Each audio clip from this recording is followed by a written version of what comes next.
Hello and welcome to the Purple Line Podcast. I'm your host, Marianne Gomez Horta, and I'm excited to bring you a special Encore episode that to this day still resonates. Join us for a conversation between our former host, Keith Hernandez, and John Hoel, CHLI board member and Director of Federal Government Affairs at Altria Client Services. Whether you're hearing this episode for the first time or coming back to it, I know you'll find a lot to take away from it. John Hoel, thank you for joining us on the Purple Line. CHLI's treasurer, a fixture of CHLI since 2003, since I was an intern in 2006. So I'm part of the Cretaceous period of interns. Thank you for joining us. How are you doing on this sunny DC Friday? I'm doing wonderful, thank you. It's a relaxed day. It's a beautiful spring day, and I'm glad to be here with you. Well, we're glad to have you. And so let's get right into it. You started as an intern coming to DC in your years of college, and then you grew your career to work as counsel to member of Congress here. Tell us a little bit about why you even wanted to intern in DC in the first place. So it's a great question. So I was in college between my junior and senior year, and one of my best friends growing up, he was a political junkie. I grew up in Kansas City, and he was coming out to intern for then Senator Nancy Landon Casaubon. Yeah. And he said, well, why don't you come out with me? So I asked my father and mother for some help, and they got me an internship with a member of Congress named Ike Skelton, with whom they had gone to college, and my father had gone to law school. And it was an excellent internship. And it was an excellent internship because every Friday, he lived out here and would go home on occasion. And every Friday afternoon, he would call his interns in and sit us down and go through what he had voted on that week, what major committee hearings he had had, and asked us if we had any questions.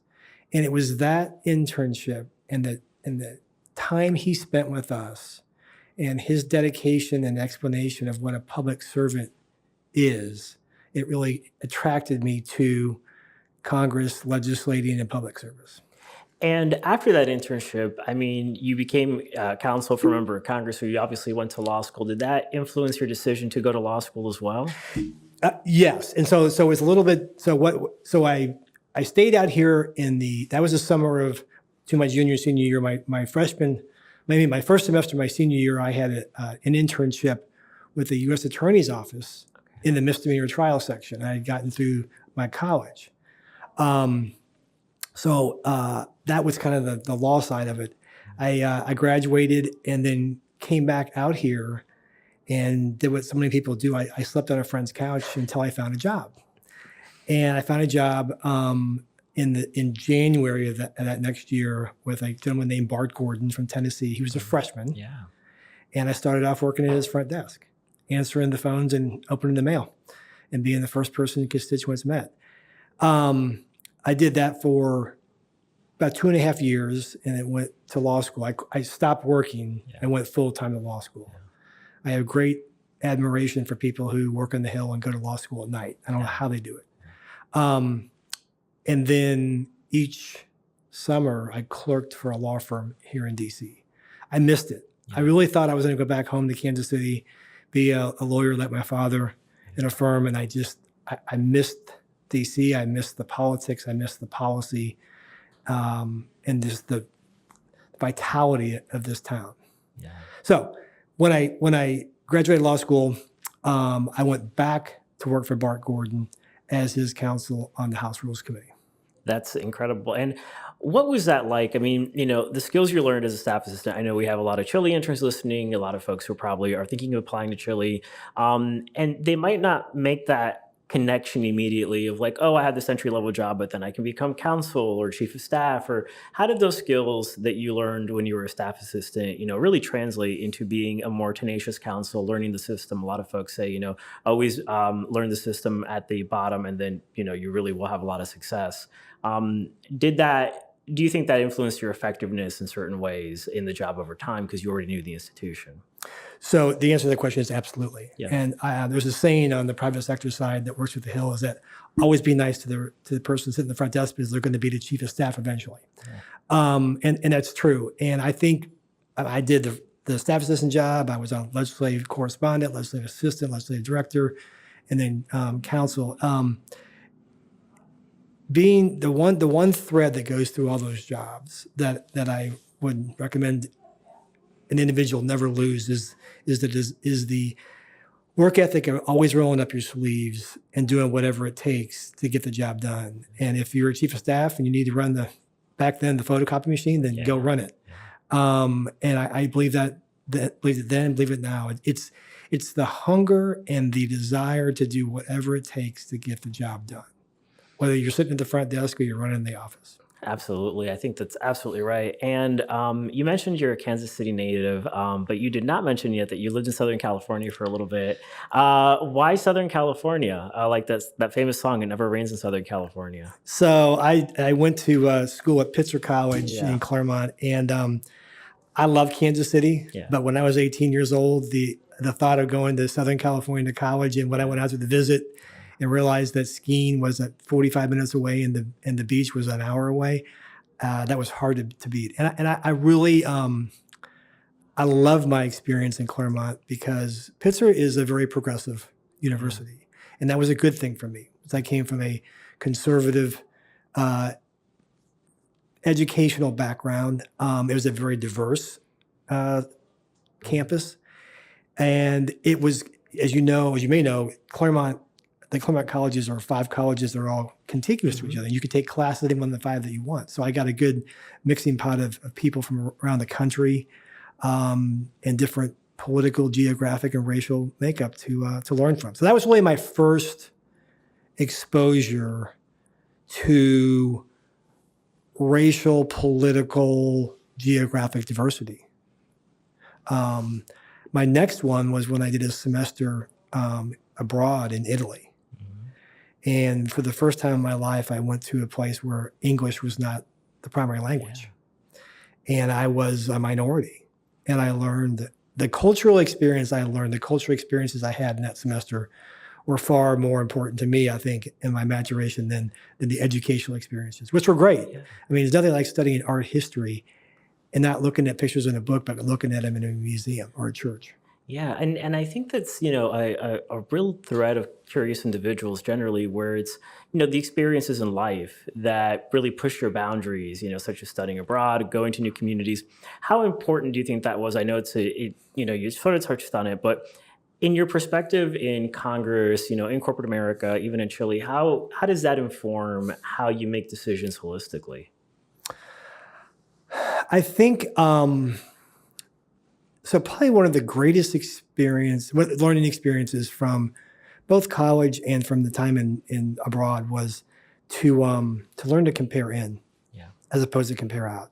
Like how this situation is not my norm. It's very different, but let's try to find the like components and then grow from there.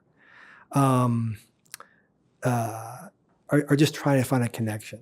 And then one story that's kind of popping to mind that I haven't thought until just now was at Pitzer, the kitchen staff was predominantly Hispanic, and there was this one gentleman who was a dishwasher, and he would come out and pick up dishes that I just became friendly with. We could not communicate other than just largely nonverbal. I mean, I would try to speak English, and he'd have a few words, and he lived with a group of men in the town of Claremont, or Pomona next door. And he ended up inviting me over to his house for a house barbecue one Saturday. And I found another student friend of mine who was invited, who spoke Spanish, and went and just had a wonderful time. An example of just try to find the connection, as basic as it is, and grow from there. I think one of the things that, I valued about Chile as an intern, and now I do as an alumnus, is the fact that we connect folks from different backgrounds, different points of view. And Chile's mission really is diversity of thought. And I think it's executed well on that mission. For Chile's mission, I think, is also really unique in DC because it's about bringing together folks from, both sides of the aisle or no part of the aisle, and teaching them how to live a life of service. When you were helping found Chile, when you were helping ensure that Chile became what it is today, how important was connecting diversity to a life of service to you and actioning on that, through programs like the internship. Very important. Yeah. And I think Chile is unique in a number of different ways. One is bipartisan, like you said, which in this day and age in this town, that is rare. Yeah. And it's truly bipartisan. Second, the internship program specifically, Global Leaders, as we call it, I think stands out because it gives each intern a period of time in a congressional office and a period of time in a corporate office. So they get to see both sides of how this town works. And I think that's really important. And when I meet with, I really try to have a lunch or a meal or a meeting with the global leaders each semester. And I tell them, look, I hope you love what you do. I hope you love your time on the Hill. But if you don't, that's just fine. It just means there's one thing in life you don't want to do, and you don't chase after it. But what you've been exposed to is what public service is like. And we talk a lot about public service. And I go back to my experiences with my member, with Ike Skelton from Missouri, is that he really took time to explain what his vision of a public servant was. I think we lose sight of that sometimes. That's part of what the Global Leaders does. And it's the diversity of thought whether it be, policy on Cuba, foreign affairs. We don't make many or very few policy statements in Chile. We try to expose our interns to those situations, those policy questions, and talk about it. We have tech talk. We have, forums on the Hill. A lot of different opportunities, a lot of different exposure to have different viewpoints on various topics put before them. One of my personal experiences with diversity of thought was when I started with the board, I knew next to nothing about the politics of Cuba. Really, I just didn't. It just had never crossed my path. I mean, I knew, generally, Right. but I realized, I have probably the best professor in the country as the chairman of this organization. So over time, Lincoln and I have found times to sit next to each other at dinner or have drinks, and he would continue to expand my knowledge of the Cuba situation, the history, and the Cuba situation, and the politics, and wow, what another example of bipartisanship around an issue, and that's one of them. Absolutely. And, thinking about the future of Chile, and you've seen Chile grow over the past 20 years, celebrating 20 years this year, which is crazy. And I think, one of the questions everyone always has is, what's next for Chile? And where do you see the future of Chile in the next 10, 20, 50, or pick a number years? And what would you like to see Chile be doing over that sort of long term for students? That's a great question. Here's how I'd answer it. I would say take the various components we have now and grow them. And then if there's something that is an offshoot from those areas, whether it be, the issue briefings or the global leaders, then do we get into fellows for graduate students? Do we have just offshoots of things we're doing? I would love to see a twice the size of class each semester in the summer for interns and fellows. I just think that is so important to introducing kids of Hispanic descent to this town and public service. I think I would love to see a scholarship program. I mean, we pay them. And we fly them up here and we house them and all that. But if someone really needs more than that to afford them opportunity, I would really hate to see someone not have an opportunity to do this because they didn't have the wherewithal to do it. Yeah, and for so many folks, it's their first time on a plane, the first time outside of their home state. It's so many. I could not have come to DC without Chile because my parents could not have paid for at that time 6 weeks of living in DC and much less find a place to live. Right. Know that. I mean, there's so many challenges, even if you have the money and the time, that organizations like Chile help break down. I agree. Yeah. And And I love meeting those kids Yeah. each semester. Yeah. Like I say, how many of you have never been out of your town? Yeah. How many have never been on a plane? Yeah. To me, that in and of itself, affording them that opportunity is a huge success. Yeah. And everything else beyond that is just gravy. And we get, like you said, we give them a place to live. It's safe. We give them a Metro card so they can get around. We tell them how to get around.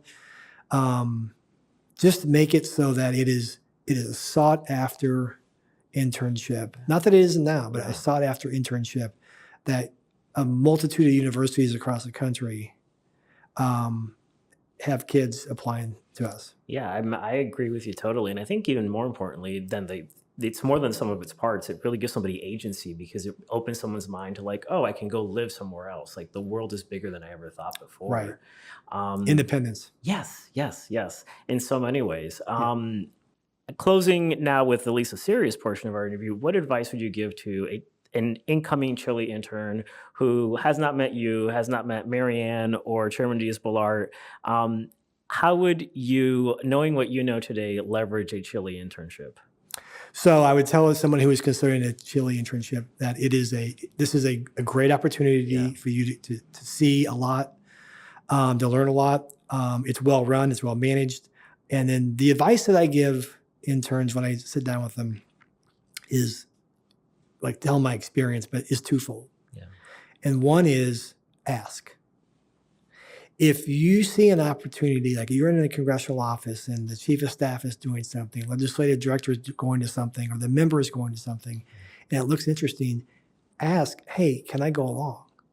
The worst answer is going to be no, and the best answer is going to be yes. And you're going to be exposed to something. So ask for and seek out opportunities to do things. They're not going to need to be handed to you. You're going to have to be proactive first. Second is look up. And look up is literal and figurative. Literally, if you get the opportunity to go in the Capitol or go in some of the museums in this town, look up because some of the most beautiful art and frescoes and ornate wood carvings are up in the Capitol. Some of the most beautiful frescoes are up. The other is kind of tied to the first point, which is look up for opportunities. Don't ever look down and don't think you have a right to do it or shouldn't do it. You're here to learn, and you have a responsibility to learn, or you have a part in that, and that is asking and looking up. That's amazing. John Hoel, thank you for sharing your wisdom with us. We're going to ask some now personal questions to get our listeners to learn a little bit more about you. We've learned about your career. We've learned about how you'd leverage CHLI internship. But what we really want to know is what's your favorite movie or TV show? Well, that's two questions. My favorite movie is Top Gun. Oh, I love that. And the second one is just as good as the first one. TV show, I love, that's tough. MASH. Oh yeah. MASH is, I found MeTV, and then probably current day, my favorite TV show is, I'm a big fan of Young Sheldon. I think he's hilarious. That's a hilarious show. That's a funny show. Alan Alda's got a podcast now. Does he really? He does. He gets really personal. It's really interesting. So MASH was a growing up. So that was those are two. Okay. And I got more, don't worry. What's your favorite place to vacation? I have two. Okay. So I grew up every year. My parents took us down to a place called Sanibel Island, Florida. Yeah. It's off the coast of Fort Myers. Been going there since I was a teenager, and my parents retired down there. We would go there every Christmas, except this last Christmas because it got walloped by Ian. So I have also had this second love, which is Utah, Park City. I'm a big skier. Yeah. So Park City, Utah is my second love. So it's the ocean and the mountains. That's amazing. And then last question, you're obviously a man of accomplishment. You make time not only for your own career, but for CHLI and for so many other causes. What's your morning routine? How do you get up in the morning and do all these things? Because these are definitely a really high bars to set for yourself and for others. Great question. So most days I get up and do something athletic. Okay. And it's because that's the one part of my day I've learned in my career I can control. Yeah. Because if I try to do something at lunch or try to do something after work, it's not going to happen. So I get up and do some type of exercise or some type of mental exercise. Yeah. Well, that's a great way to close because now you're inspiring me to do more exercise in the morning and to thank you for walking with us on the Purple Line. Thank you for joining us. Thank you for your support of Chile and Hispanic men and women who are students for the past 20 years and for a long time more. My Thank pleasure. you, John. It's great to be here. Thanks for listening to The Purple Line. Follow us on social media at the Chili at THECHLI. Thank you for joining us on The Purple Line.